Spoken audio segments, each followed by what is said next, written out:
تو یه چرخ یه بوخم دشمن پلویزیون چیه؟ آب ریخ رو همه هیکل و میکروفون و چونت سوراخه مگه؟ سلام، خیلی خوش اومدین به کانال ما با رخ جدید. معرفی میکنم. درود بر شما، حالتون چطوره؟ حالتون خوبه؟ بالاخره دندونای من اومده و میتونه برات بخنده. خیلی مبارکت باشه خوشگل من، انشالله همیشه بخندی. کافیه. خوش اومدیم به یه برنامه کامنت دیگه. امیدوارم که یه 30-40 دقیقه کنار هم بخندیم بدون فوت وقت. لطفاً لایک و کامنت و سابسکرایب یادتون نره. کامنت رو یه دونه بزن اینور، یه هایپ هم بزن. آراته؟ چرا بزرگ نمیشه واقعا؟ 2-3 سال همین قضیه. 2-3 سال قبل کرونا معروف شد. آره. هنوز همون قضیه. نمیفهمم. لامین یامال هنوز به دنیا نیومده بود، این داشت تو خونه دریبل میزد. معرفی میکنم بهترین بازیکن لیگ قهرمانان خونه شد. این کوچیک مونده. اوکی، باباش چرا فوتبال یاد نمیگیره؟ آراد در 48 سالگی بهترین بازیکن رو فرش دنیا. ابداع کننده فرشبال. لااقل با هوش مصنوعی یه ذره بزرگش کنید. چرا به جای بزرگتر شدن کوچیک‌تر میشه؟ بهترین فوتبالیست آپارتمانی. دوم راهنمایی بودم کلیپاتو میدیدم، همش میگفتن مسی ایرانی. لامصب لیسانس گرفتم، خدمتم رفتم، الان 5 ساله که کسب و کارم راه انداختم. تو چرا بزرگ نمیشی؟ بزرگ شو دیگه. عجیبه واقعا.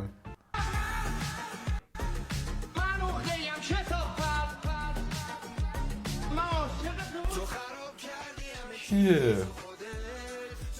شب گلزار میکنه خودشون. بابا این گلزار وقتی لوله بخاری گیر کرده. گلزار ولگرد. محمد رضا گلزو زنقه. آقا یه خودکار کاغذ برام میدید؟ بفرمایید. آبی یا قرمز؟ فرقی نمیکنه. بفرمایید. آقا این بار من اگه با این خودکار آبی قرمز بنویسم به من یک کیک میدید؟ نمیتونی ولی باش. صبر کن. اگه بتونی با این خودکار آبی 2 رنگ بنویسی، من به جای کیک یه کارتون کیک میدم. کار نداره حالا نیست. آقای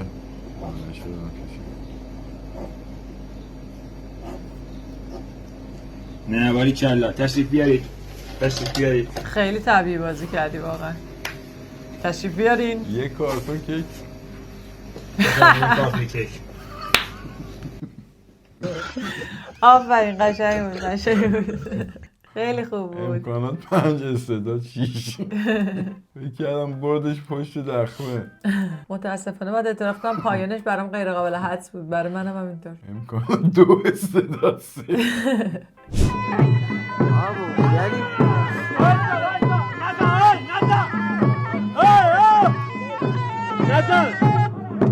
من داشت اومدم اینجا هر خار دعوادره بگم چون قبالا نزنم. من ترس کسی ندارم. متاسفانه خواهد داشت. در آب بخور. وای من هر دفعه آب میخورم میریزه روم. متاسفانه مکانیسم خار فعال شد. بگم دیر عربه تحلیل کرد. لوکین فور خار. متاسفانه خار نگفت عمل کرد. خار سرعت گیراییش پایین بود، سرعت عملکردش بالا. واقعا نمیگم خار. تعالو آقا کمالی بخواه پشتک بزنه 6 متری. این مرد قیور دلاور. برو. نوشته پینگش بالا بود.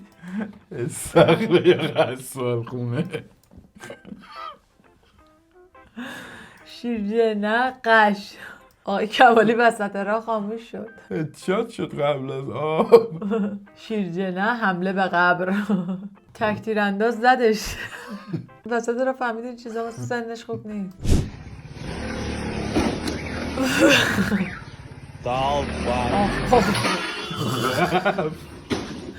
بوغم میزنه.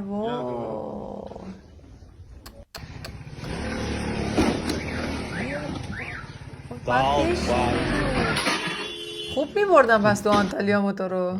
اون وقت موتور سواری خانوما رو هم مسخره میکنن.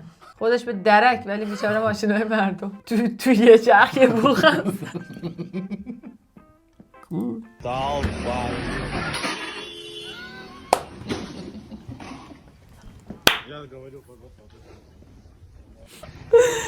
وای داشت خدا رحمتت کنه موتور قیدی سوختت کمتر شه ولی تر زد به همه از اینا. من تو قبام دوباره حوصلتون سر رفته؟ این خانواده خیلی بامزن. یه روز من 2 ساعت افتادم رو پیجش. و عینکو رو بیارم. عینکو بیارم.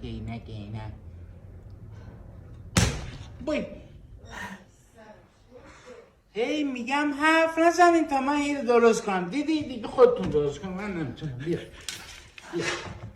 خودتون برین درست کن. هی میگم تون هی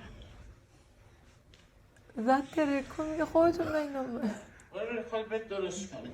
هی میگم درست میکنم، هی اون میگه رو زیادی و یه آبغندی بدیم بابا. یه آبغندی بدیم بابا. ترسید اینا. نه حرف این نزن، من درست میکنم میدم تحویل. خیلی تا دیگه آبغند بخوریم. ترسیدم تو خودم. کردی؟ دو تا چاقو برداشته. نه بابا نه من گفتم اول بذار او حرف بزنه. خب دو تا چاقو برداشته اومد تو کوچه. خب میخوری بخوا بچه ها رو بزنه. خب بعد 2 تا بچه دارن میزننش. آقا بیا برو. راست میگه آریا. بس ولش دروغ میگه. بیا برو. بس بیا برو. زده کردم مامان. لاتیه. بیا بر گفتم آریا باید سجاد. قشنگ باید سجاد. خب مامان من زنگی زده به مامانش. خب مامانش برده خونک. ولش کن آریا. خب همین دست گرفتی چاقو. آه؟ بره همین باهاش قهر کردی. دیگه شاید در مغازه ما میره یا میگه دوست باشه. حالا من چی شد برای این چاقو دیگه در مغازمون نه یا مامان بیا. دیگه آریا در مغازمون نه یا ما آدم وحشی کار نداریم، بچه بی تربیت نمیخیم. غلط غلط کردم. کرد. خوردم. مهدی غلط کردم. مهدی. نگاه کن گوش بکن دارم حرف میزنم. دیگه هیچ وقت در مغازه تا باهاش دوست نشو. برو خونتون. بیا برو دیگه. بله چه بچه مردم میندازی در. مغازه. بله چه بچه مردم جو پرت کنی در. آخه هر فلک میزنه. اگه دودمش میکشتمش. چه لاتیه. کلیات کجا هستی؟ همیشه هم خب می کتک میخوری.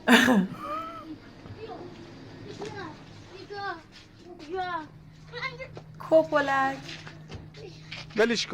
میزنم تو آریا. بزن جلوی مهدی هیچی نمیگم پاهمش تو پول.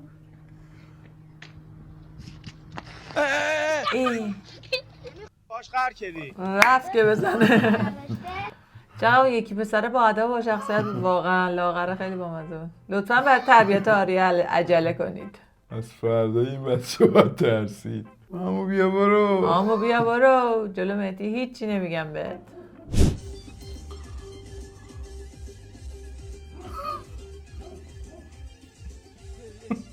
ای جب کسب ای فیلمشه.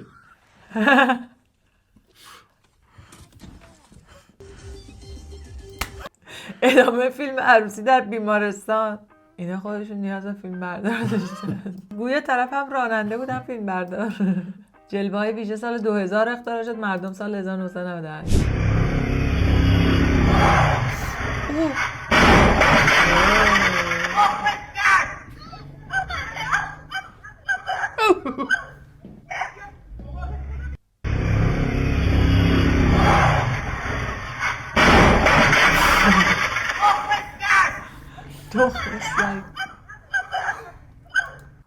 بعد این ضربه چطور بلند شد به این سرعت واقعا ها؟ بارها به خاطر محافظت کردن لباس سفید نگاه کردم. راست میگه. واکنش ماشین بشکی آخه من چه کارم؟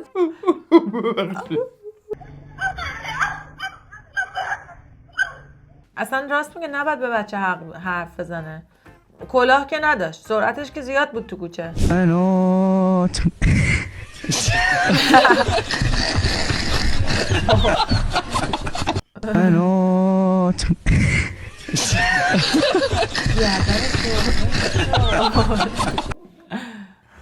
لیلا لیلا لیلا لیلا کجایی؟ لیلا عزیز عزیز لیلا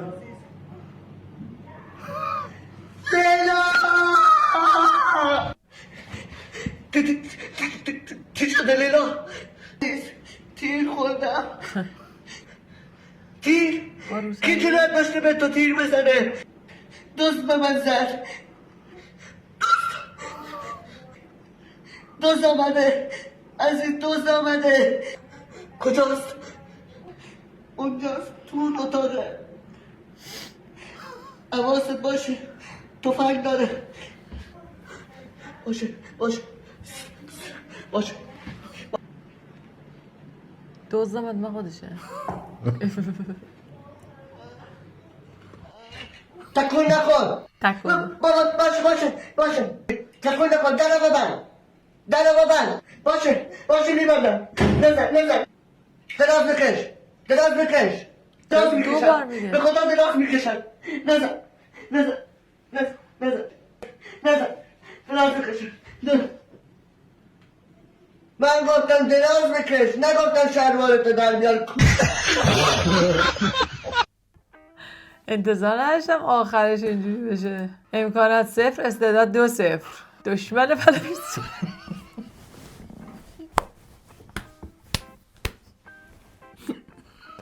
هی از اول کلیپ دارم میگم چقدر قیافش آشناست راست بکشم این دشمن بلنگ صورتیه.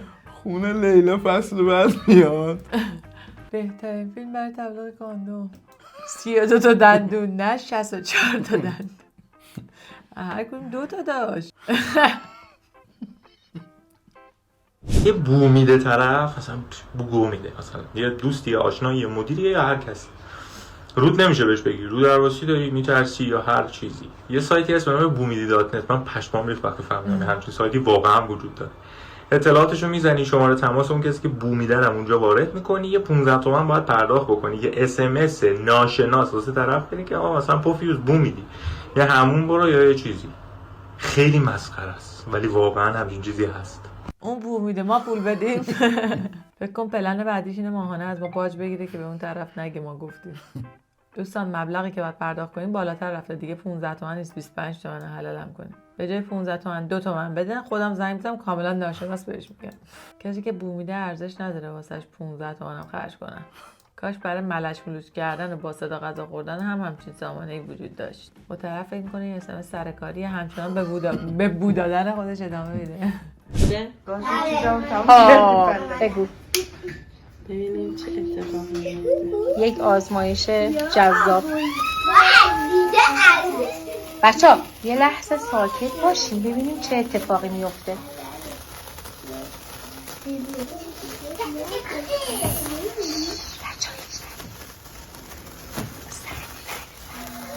چه کار خطرناکی. بچه نگاه کنی توش روشن شد. آفرین نگاه کنی هنوز روشنه توش. ای گفتین اینه چی شد؟ چرا خب؟ آماده؟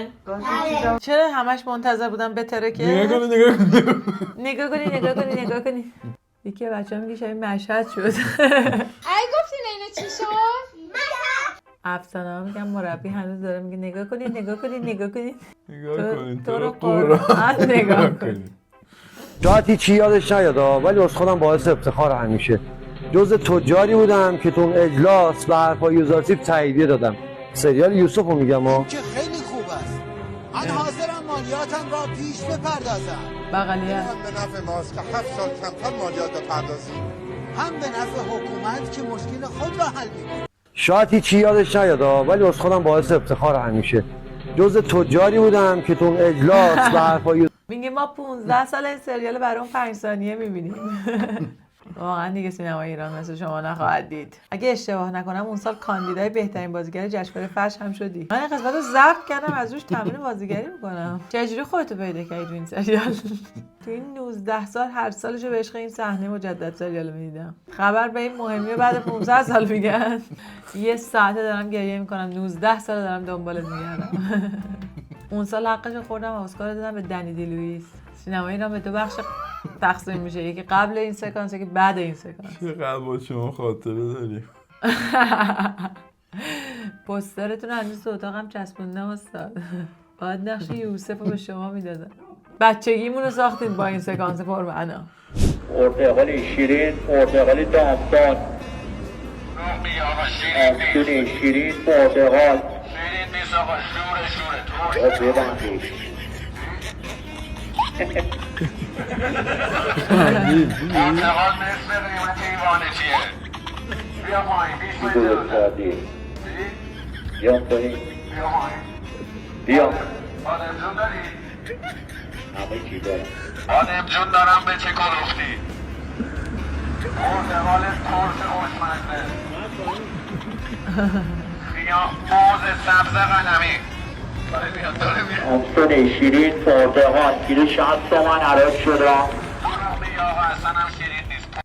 کنم من ماتش میگه باید این مدت بگذره، این زوری واسط بهتره، نداریم روی اما شناخت. پس بریم کافه بخوریم ماتا، منم بخورم یه دونه تایی، راستی تو بچه کوزایی، چرا انقدر ژل زدی به دوداخ. هشب میگی منو ببر رستوران، این سری از کردان میبرم طالبان، BBC هم میخوره روزی 2 تا لیفان، اگه خوب پایین نمیره بکش سیفان. با اینکه نداریم روی هم شناخت ولی ازم پول تسلیم.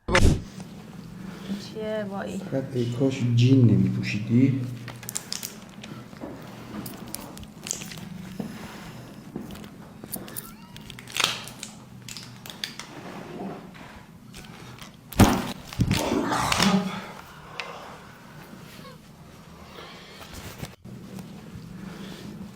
فقط ای کاش جین نمیپوشیدی.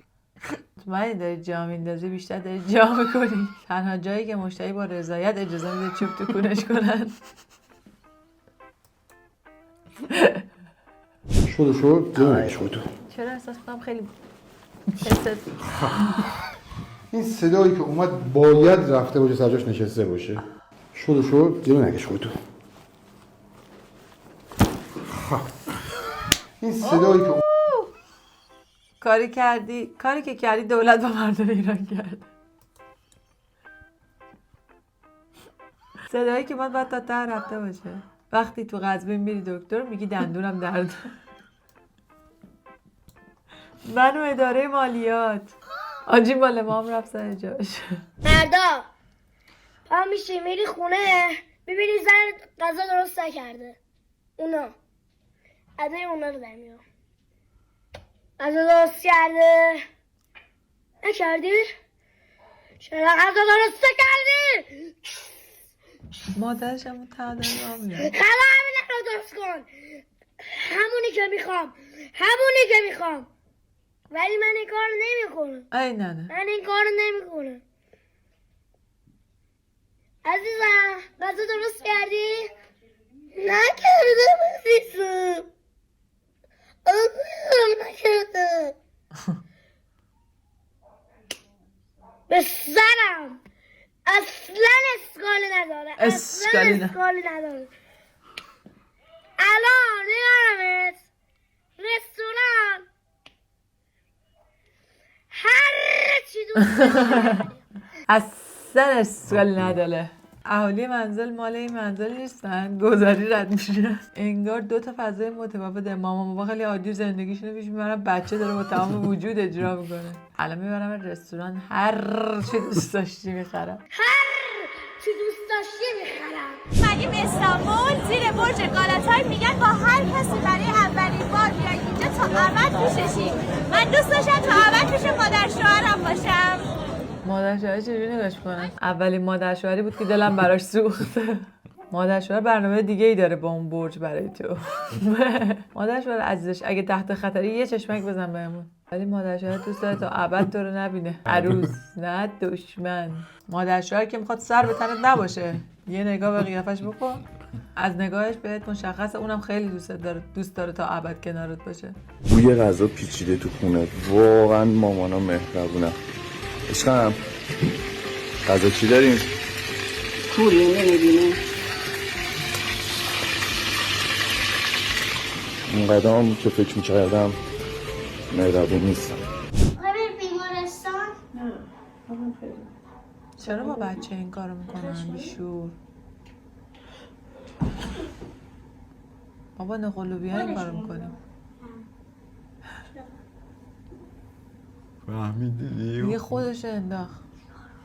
چیکار کنیم؟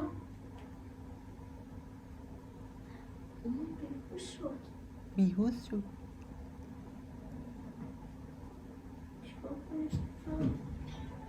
داره بازی میکنه. نمیدونم.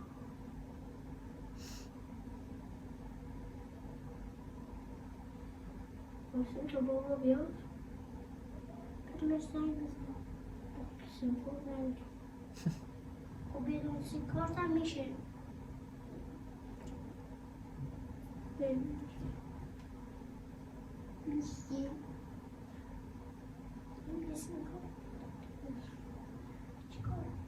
چیکار کنم؟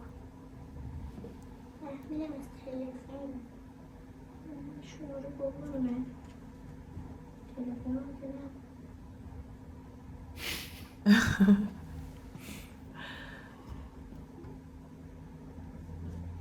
آدم خوبی بودا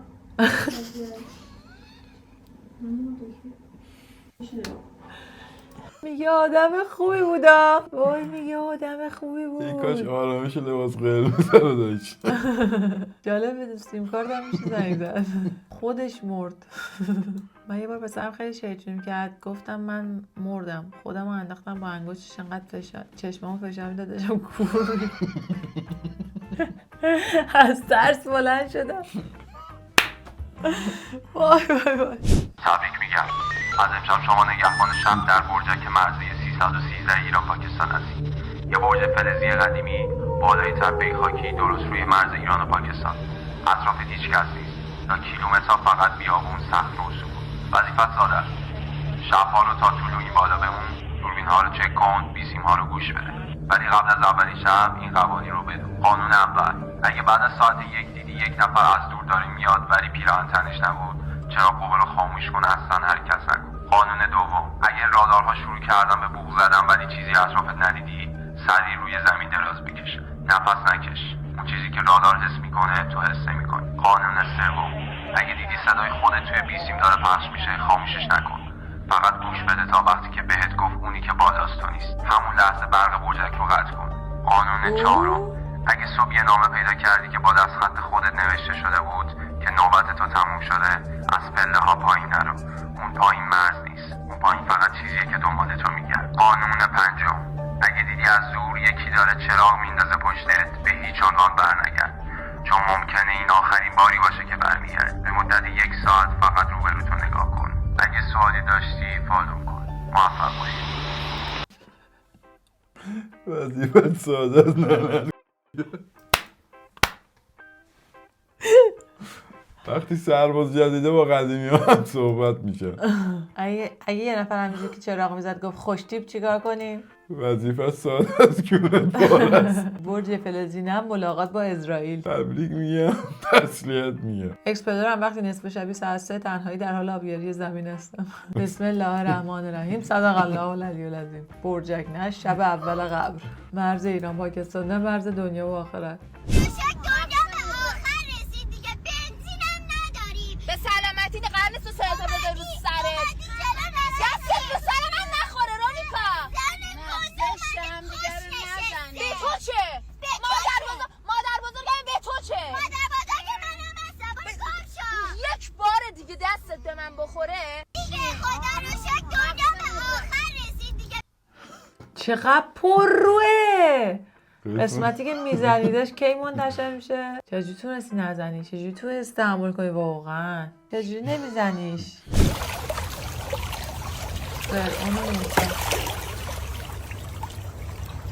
اما موسا تو باز پیدا شد نکده هوای گرم ما یه 10 دقیقه اینجا بتمردیم. وای بیا روزی 4 ساعت برق قطع میکنن، مقه نمیده. حالا ما یسا کردیم توی آبو یه لحظه قطع شده. میگم ما فرقون اما فرعون چیه زشت، خجالت بکش. فرعونم فرعون، پادشاه مصر. حالا فرعون پادشاه مصر بندازمش زمین اجدها باشه، ستمون فرار کنی. اما تو جنبه اصلا هم نداری، جنب تو بنده او برا. میگم ما بزنم چون تو دوتا کنم. ول کپاشو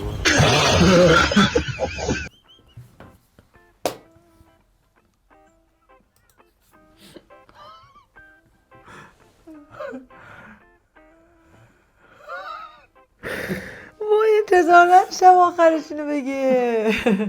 بنزمه باخ 0 ماشین پشت سر من 100. باورتون نمیشه. فکر میکنید که اینجا لاکچریه ولی این اصلا مهم نیست، چون فقط برای راننده شما اینجا. اصل کار پشت سره. همه چیز اینجا دو رنگه. برند مکسترو، تولید هواوی. با یه دکمه درش بسته میشه. عاشق صدای وکیوم میشم. همه خبرها اینجاست. بیاین تک تکش رو بهتون نشون بدم. با این حرکت در رو میبندیم. چند تا چیز جالب دیگه هم که هست که نشونتون میدم. اینی هم که میبینین گوشی نیستش، دیوایسیه که کل ماشین رو با این کنترل میکنیم.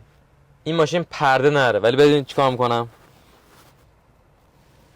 یه دکمه هست که فقط با یه اثر انگشت باز میشه. گاف صندوق ماشینه. وسط کنسولش هم یه دونه جای میز داره که برای نارشام میتونید استفاده بکنین. اینجوری باز میشه. یه دونه آینه هم داره واسه میکاپ. بریم یه شاهکارش هم بهتون نشون بدم. چایی 打开后排娱乐屏 یه پرده بزرگ از بالا میاد پایین. با این دکمه هم که میزنیم شیشه‌ها سیاه میشه و یه پرده هم از اینجا میاد بالا و میریم برای فیلم. کاملا داخل الان تاریک شده. یه دونه این کنسولش هم از اینجا میاد بالا که کاملا تاریک بشه. اینجا هم فیلمتون میتونید انتخاب بکنین. با یه دکمه تبدیل به تخت خواب میشه. میشه این. عجب ماشین. یه دکمه داره اینجا، وقتی اینو میزنین دیگه صدای منو جلو نمیتونین بشنوین وقتی که صحبت میکنم. آقا کنین صدامو میشنوین الان یا نه؟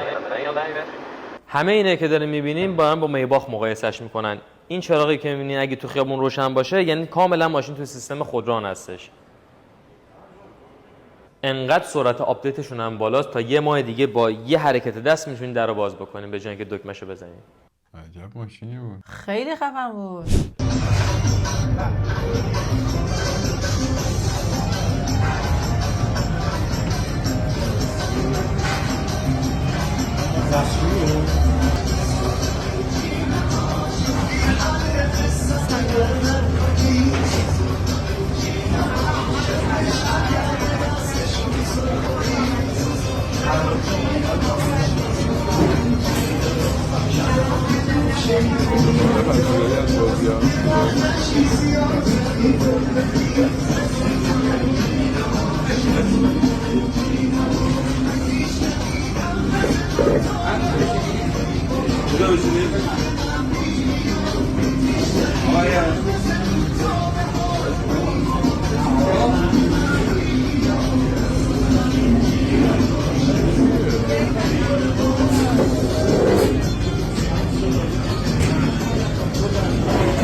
تهوار سینما، محصولات تهلنجی سینما. وقتی بعد از ظهر میری میدون بار.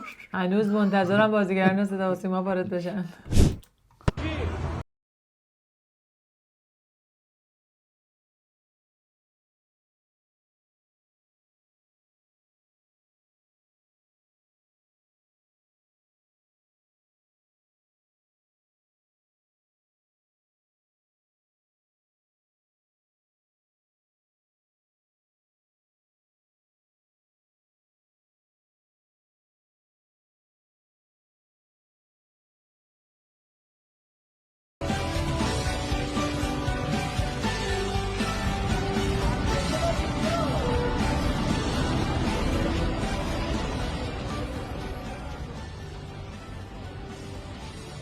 چقدر عجیب. 2 تا مرد بودن؟ زن و مرد. من چند سال از اونجا رد میشم پل ندیدم، اینا پریز برق و چیزی دیدن. فقط من فکر بد میکنم، یه شما هم همینید. رفته موبایل شارژ کنه یه سال.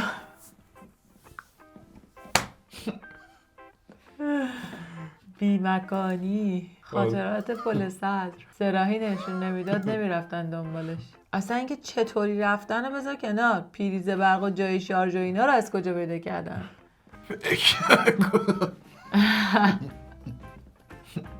این میتونی دهنت بسته باشه اما دندونات یه فاصله کوچولویی داشته باشن با هم. آره، لباتو بذار رو هم، دهنت بسته اما دندونات از داخل یه فاصله کوچیکی. آفرین، دقیقاً همینجوری. درست داری انجامش میدی. حالا همین آرامشی که صورتت داره، زبونت وقتی کفش چسبیده به سقف دهنت، سعی کن آرامششو به هم نزن. فقط سعی کن خیلی آروم نوک زبونتو ببری لای دندونات. خیلی آروم. آها، دقیقاً درسته. حالا نوک زبونتو بزن پشت 2 تا دندون جلویت و شکاف بین اون 2 تا دندون رو احساس کن. آفرین، آفرین. درست داری انجامش میدی. باریکلا. حالا همینجوری که داری نفس میکشی، به برخورد هوا به انتهای زبونت دقت کن.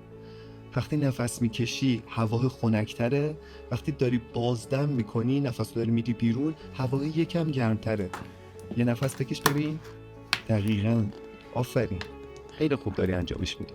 به تبریک میگم. توی تمرین روانتنی برای خاموش کردن ناحیه تولید کننده استرس و اضطراب در مغز خیلی خوب انجام دادی. هر موقع استرس و اضطراب داشتی به جای کلونوسپام و آلپرازولام بیا این تمرین رو 1 بار همراه با این ویدیو انجام بده. چه عجیب. ناراحت شدم سر کاری نبود. فکر کردم قرار آخرش ایسکامون کنیم. تو اون موقعی که گفتی با آرامش انجام بده من استرس گرفتم. داشت فکر کردم داری تلفظ ف رو توضیح میدی. داشت استرسم بیشتر شد. جانم غذا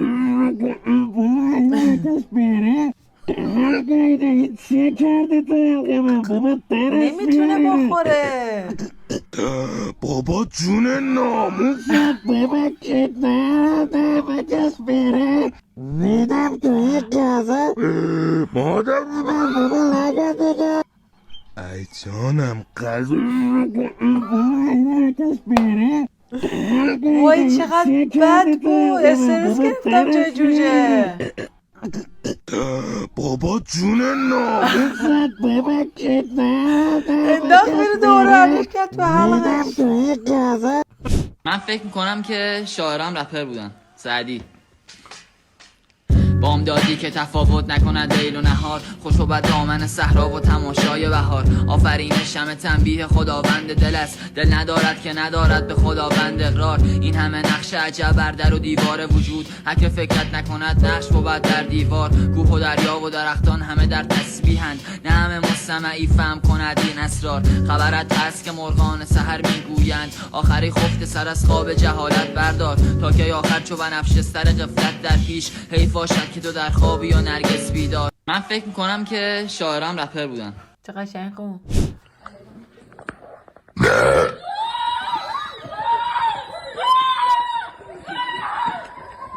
آروف زد.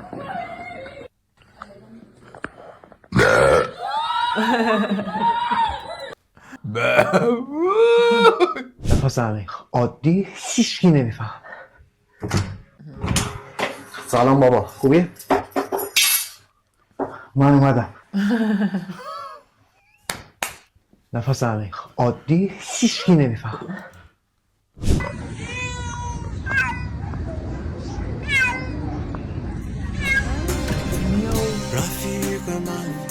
آی خدا، آی جانم عزیزم، بچه تو گونیه. میاو. آی خدا، قیافش به علیپوره. تو ثروتمند قرم میزنه، اون یکی طفل ساکته. ولی اون با نداری آورده دام پزشکی خیلی قشنگه. بله. میوجدانت نخندید. آی خدا چقدر مظلوم نشسته. همش کم که اینقدر فهمیده بوده که بیارش دام پزشکی، شاید جیبش خالی باشه ولی مغزش پره. بله، هر کی دیدین قور میزنه بدونین وضعش خوبه. دوستان صحنه رو نگاه کنید بودن، دلم نیومد این ساغر رو بخورم. شبیه این هرکولای آمریکایی انگور رو نگه داشته ولکن هم نیست. چه این چه سفت نگه داشته ولکن بذار بخورم. خب عروس‌دامادای عزیز، ما اینجا یه دونه کارت عروسی داریم طراحی میکنیم که بفرستیم برای چاپ. یه چیز جالب داخلش بود. ببینید آشناییشون آقا سالار عزیز 3/6 بوده، خواستگاریشون 4/6 بوده، بله برونشون 5/6 بوده. داداش یه تنفس میذاشتی، حداقل یه آبی میخوردی، یه چایی چیزی بابا. حالا عقدشون حالا یه 2 روز فاصله گذاشتن 7/6 بوده، عروسیشون هم 18/6 باز دمش کم یه 2 هفته تقریبا فاصله گذاشتن. ولی این عشق رسیدن داشت کجا آقا؟ این دیگه خیلی دیگه 2 هفته بیشتر نشد. آقا سالار عزیز حالا مبارکت باشه، دمت گرم. از اینجا میفهمیم کسانی که سالارن بگیرند. ولی یه داستان دیگه هم داره اینجا، فامیلیا رو نگاه کنید. این خانم هاشمی ولی آقای داماد سالار کله‌گیری. داداش این خطر رو میبینی، اینجا رو، اینو خدا تو شکر کن که هست، خیلی خوبه این هست و بذار باشه، حواست هم باشه. اگه تونستی عوضش کن سالار جان. این قدم عجله یاد بگیرین. طلاق 26 چون بارداری 2/6 بوده. برنامه امتحانی فاصله چون آزمون بیشتره. ابلاغی مهریه 22/6. خیلی ممنون که ما رو تماشا کردین. امیدوارم که یه دلستیر خندیده باشین. بچه‌ها لایک ویدیو فراموشتون نشه. کانال ما رو اگه هنوز سابسکرایب نکنید سابسکرایب کنید. زنگوله رو روشن کنید که نوتی بیاد. یه مدت تهران بودیم و کارهای دندون دیگه افتادیم به برنامه درست کردن. ان شاءالله تا 2-3 ماه هم. خیلی ممنون. بوس به کلتون. برنامه دیگه خدا یارو. نگهدار.